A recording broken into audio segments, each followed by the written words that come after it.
It's extremely exciting. I think for me, I just wanted to offer something new to the industry, something that hasn't been tapped for really long, and just make sure that the audience enjoys the thrill ride once again. And being a family after brother directing, how emotional was the part? I'm extremely nervous. I'm extremely emotional. It definitely is a family affair. But for me, I think all my friends, all my family across the globe are my fans, and they've encouraged me to get so far in my life. I want them to encourage my younger brother. To be honest, I was really going to be very different kind of a taste when it comes to film choice. Why is this so much? I've always wanted, it's been a conscious effort, always wanting to give something new to the audience with every film of mine. They should remember me, even if it's a little bit, they should remember me for the kind of work I've offered them. समाज क्या कहना चाहेंगे इस project से जुड़ के कैसा हुआ, कैसा एक्सपीरियंस था बीइंग पार्ट ऑफ दिस? बहुत मज़ा आया। अब फाइनली रिलीज़ हो रही है तो सारी एक्साइटमेंट आज बाहर आ रही है, एक्साइटमेंट, नर्वसनेस, जो भी कहना चाहें आप, बट काम करके बहुत मज़ा आया। We really enjoyed working in this film. Ji,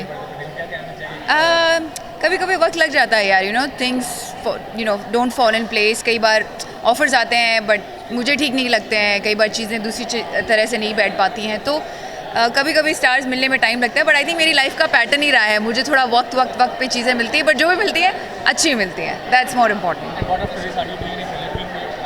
sorry, मेरी एक और फिल्म है जो इसके बाद जो रिलीज़ होगी, which is extremely close to my heart. या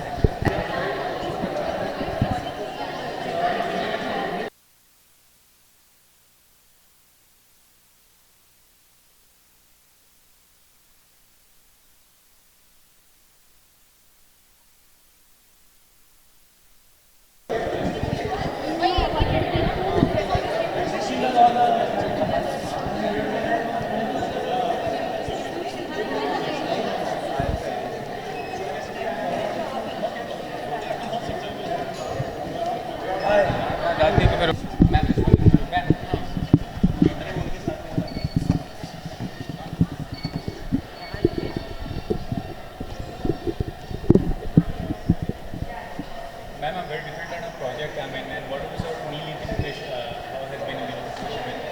नील इज़ अ फैंटास्टिक एक्टर। कोई भी रोल वो करेंगे तो सुपर भी करते हैं। खास करके थ्रिलर में नील इज़ एब्सोल्युटली फैंटास्टिक। उनकी जो इनोसेंट फेस है और फिर ड्रामेटिकली चेंज होते हैं, आप कभी बता नहीं सकते कि he can be a villain also, hero also, he is a chocolate boy lover also. And ये फिल्म बनाई है उनकी ब्रदर ने, उनके साथ डायरेक्ट की है। So wishing them all the very best. They are a very talented team and really hope that this works wonders for them.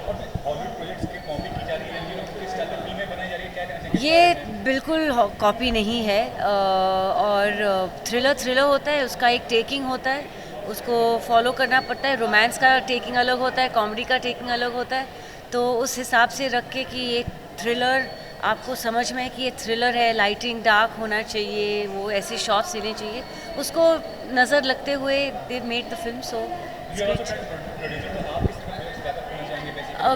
मेरी पहली फिल्म जो है एक रोम कॉम है, म्यूज़िकल फैमिली एंटरटेनर है। I love thrillers. मैंने हमराज में काम की, रेस 2 में काम की, दे ऑल थ्रिलर्स।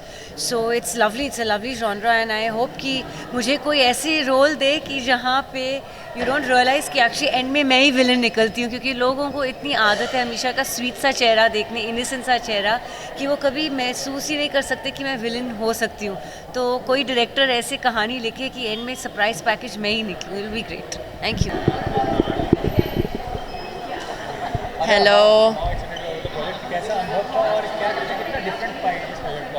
अभी हम लोग सब जाके देखेंगे साथ में। So I am waiting to see how it is, because मैंने भी फिल्म नहीं देखी है, मैं भी पहली बार देख रही हूँ आपके साथ। So let's go watch, very excited see my director there.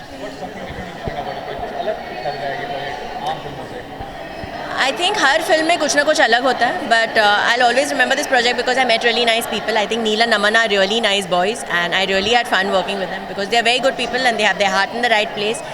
And when I met them the first time also, they were set out to make like a really good film. So it'll be special. Yes, I know यही महीने में 2 फिल्में release हो रही है, so I'm quite excited and I will see you next at Commando 3. Yes, very big day. So how is the excitement right now?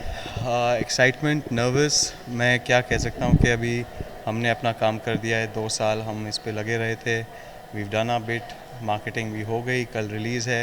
Now it's all up to you lovely viewers and the public, जो कल बताएंगे how they liked it. It's not a usual Bollywood masala movie, थोड़ा different try किया आपने. वो different जो concept है वो उसके बताइए क्या इंस्पायर्ड इस तरह के कॉन्सेप्ट. आई थिंक अभी तक हम हमेशा हॉलीवुड के फिल्मों को देखकर बोलते हैं वाह क्या हॉलीवुड की पिक्चर है. We are always in awe of what the western cinema does.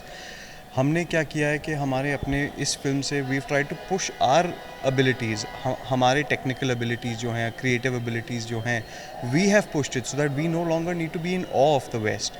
We can do here what they have been doing there. Absolutely.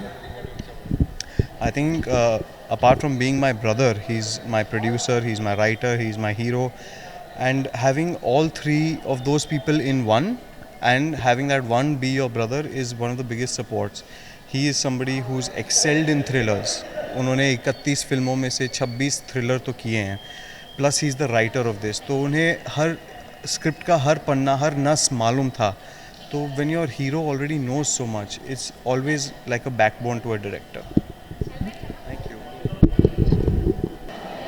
से बड़े different kind of project bypass हो होता लगता है कि फिल्में हॉलीवुड फिल्म से इंस्पायर्ड होकर फिल्में बनाई जा रही हैं कि नहीं बारे में. मैंने सिर्फ ट्रेलर देखा है, लेकिन मैं नील को बहुत काफ़ी टाइम से जानता हूँ और मैं बहुत खुश हूँ कि उसने मतलब ये स्टेप लिया है. और नमन को तो बच्चा था जब मैं उनके साथ नील के साथ काम कर रहा था, तो I am looking forward to it very much. I have seen the trailer, I love the trailer. So Neil बहुत डिफरेंट टाइप के एक्टर हैं, एक्सपेरिमेंटल जो है मतलब जो चॉइस करना शुरू करा था डिफरेंट टाइप के बारे में. नहीं, उनका मतलब वो उनका नेचर ही है कि वो शुरू का मेरी फिल्म के में जो उन्होंने स्टार्ट किया था ना, तो it was not the typical kind of hero का जो डेब्यू होता है, no, but that is the kind of thing he enjoyed and that's what is sort of the kind of thing he gets most attracted to. हालांकि वो बाकी फिल्मों भी करते हैं, लेकिन उनका एक आई थिंक एक सॉफ्ट कॉर्नर है थ्रिलर्स के लिए. And your style of film making also very different. तो क्या कहना चाहिए आज के दौर में कितना एक्सेप्टेबल हो रहा है, मतलब डिफरेंट काइंड ऑफ सब्जेक्ट आज के दौर में तो मतलब एक्चुअली एक्सेप्ट हो रहा है, क्योंकि लोगों को मतलब थ्रिलर्स अभी इस पिछले साल काफ़ी 2-3 थ्रिलर अच्छा बिजनेस किया. तो आई एम होपिंग द नील का भी मतलब एक अच्छा बिगिनिंग हो जाए.